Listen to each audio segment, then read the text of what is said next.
Venezuela पर Trump हमला करने वाले हैं, जो ट्रंप पूरी दुनिया में शांति करवाने की बात करते हैं, अब वो खुद जंग में कूदने वाले हैं और वो भी वेनेजुएला पर अटैक करने वाले हैं। देखिए जरा अमेरिका तैयारी क्या कर रहा है।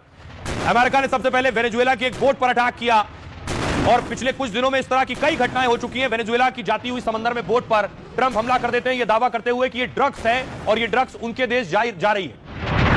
और उसके बाद देखिए ट्रंप ने अपना सबसे बड़ा युद्धपोत रवाना कर दिया है, जंगी बेड़ा रवाना किया वेनेजुएला से दो हाथ करने के लिए। दूसरी तरफ तैयारी वेनेजुएला ने भी कर ली है। देख रहे हैं वेनेजुएला लगातार वॉर रिहर्सल कर रहा है। ये आप देख रहे हैं वेनेजुएला और ये अमेरिका, दोनों देशों की दूरी 5000 किलोमीटर का डिस्टेंस है अमेरिका और वेनेजुएला के बीच। ड्रग्स को लेकर अमेरिका वेनेजुएला के खिलाफ अभियान चला रहा है। अमेरिकी सेना समंदर में वेनेजुएला की ड्रग्स नाव पर अटैक कर रही है। पिछले महीने से अब तक अमेरिका ने 10 अटैक किए, 43 मौतें हुई। अब अमेरिका ने वेनेजुएला पर सबसे बड़े हमले की तैयारी कर ली और इसके लिए कैरेबियाई क्षेत्र में सबसे बड़े जंगी बेड़े को उतार दिया। अमेरिका के सबसे घातक जंगी बेड़े का नाम यूएसएस गेराल्ड आर फोर्ड है। इसकी लंबाई 333 मीटर होती है, जिस पर 4500 जवान तैनात होते हैं और इसके साथ ही जहाज पर करीब 70 लड़ाकू विमान भी मौजूद रहते हैं। इसमें एयरक्राफ्ट कैरियर के साथ ही कई एयर डिफेंस भी शामिल होते हैं। अटैक सबमरीन समेत कई और सप्लाई जहाज इस बेड़े का हिस्सा होते हैं। न्यूक्लियर एनर्जी से चलने की वजह से कई महीनों तक ये समंदर में रह सकता है। दावा यह भी है कि ट्रंप ने अमेरिकी सीआईए को सीक्रेट ऑपरेशन के आदेश दे दिए। दूसरी तरफ वेनेजुएला ने भी अमेरिका के साथ युद्ध की तैयारी शुरू कर दी है। अमेरिकी खतरे से निपटने के लिए 5000 रूसी इग्लास मिसाइल तैनात की। ये मिसाइल हवा में कम दूरी के हमलों को रोकने में सक्षम है और इसके अलावा वेनेजुएला की पूरी सेना को भी हाई अलर्ट कर दिया गया। वेनेजुएला के राष्ट्रपति ने कहा कि अमेरिका के सामने किसी कीमत पर नहीं झुकने वाले हैं। अब देखिए जरा वेनेजुएला को ड्रग्स का नाम लेकर ट्रंप हमला कर रहे हैं, लेकिन वेनेजुएला का ड्रग्स से कनेक्शन क्या है? वेनेजुएला का ड्रग्स के साथ सीधा कोई कनेक्शन नहीं।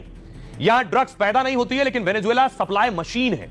सबसे बड़े ड्रग्स उत्पादक कोलंबिया की कोकीन वेनेजुएला से ही सप्लाई होती है। यहां से कोकीन उत्तरी अमेरिका, यूरोप, पश्चिमी अफ्रीका भेजी जाती है।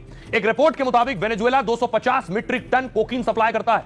2024 में वेनेजुएला से होकर गुजरी ड्रग्स की कीमत थी 72,000 करोड़ रुपए, जबकि दुनिया में सप्लाई होने वाले कोकीन की करीब 24% मात्रा थी। वेनेजुएला की सीमा कोलंबिया के साथ करीब 2000 किलोमीटर की। इसी सीमा का फायदा उठाकर तस्कर ड्रग्स कोलंबिया से लाते हैं और इसे नावों के जरिए ड्रग्स कैरेबियाई सागर के पार पहुंचाया जाता है। ड्रग्स की तस्करी में वेनेजुएला में भ्रष्टाचार और कमजोर न्याय प्रणाली मददगार है। 2005 में वेनेजुएला ने अमेरिका की एक एजेंसी को बाहर कर दिया था देश से। अमेरिका की यह संस्था वेनेजुएला में ड्रग्स को लेकर निगरानी करती थी। वेनेजुएला के इस कदम से हुआ क्या, ड्रग्स तस्करों का काम और ज्यादा आसान हो गया। कई रिपोर्ट के मुताबिक बड़े सैन्य अफसर और वेनेजुएला के नेता भी इसमें शामिल हैं और अमेरिका ने वेनेजुएला के राष्ट्रपति पर ड्रग्स तस्करी के आरोप में इनाम घोषित कर दिया। अब इसी आरोप के तहत अमेरिका ने वेनेजुएला पर हमले की तैयारी कर ली है। वेनेजुएला और अमेरिका में ताकत में कौन किसके बीच कहां खड़ा होता है, ये देखिए। अमेरिका का पहला स्थान है सैन्य ताकत में और वेनेजुएला 50वें नंबर पर है। सैनिक 13 लाख अमेरिका के पास है, वेनेजुएला के पास 1 लाख। अमेरिका के पास 13,000 फाइटर है, वेनेजुएला के पास सिर्फ 229। टैंक 5,000 अमेरिका के पास है, वेनेजुएला के पास 92 है। अमेरिका के पास 4 लाख टैंक है, वेनेजुएला के पास 9,440 अमेरिका के पास युद्धपोत है, वेनेजुएला के पास 34 युद्धपोत हैं। तो अगर जंग हुई तो अमेरिका के आगे वेनेजुएला कहीं नहीं ठहरेगा।